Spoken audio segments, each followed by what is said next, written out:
打巴掌能打出的那个样子吗？我肯定是巴掌打的，因为我可能我力气比较大，我平常健身的。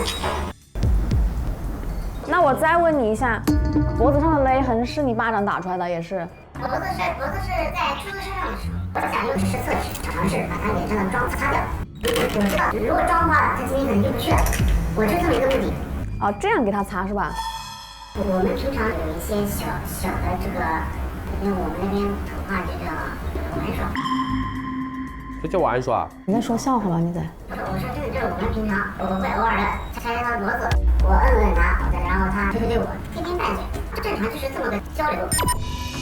看看他的伤了，我真的不知道你对这个爱是怎么理解的。在回房间之前有没有打他？在回房间之前，在电梯里，我用手摁了一下他的头。还有呢？其他没了。你确定吗？这里面我目前只记得这么多。你要我等一下把视频剪过给你看不？电梯里面我打的，我承认。怎么打的？脖子我就摁了他头。上了电梯之后，然后他找房卡，我嫌他找的太慢，然后我就把他东西往地上一扔。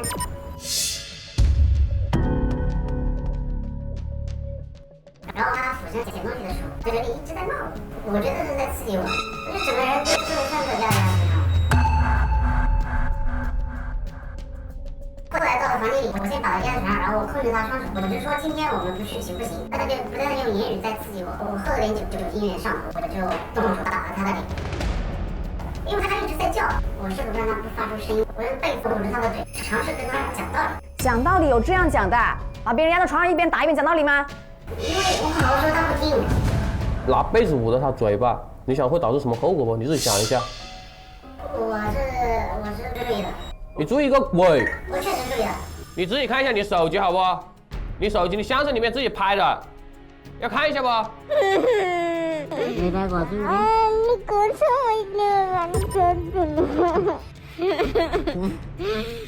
你晓得会导致什么后果不？导致他可能没气。人没气了会怎么样？会死掉。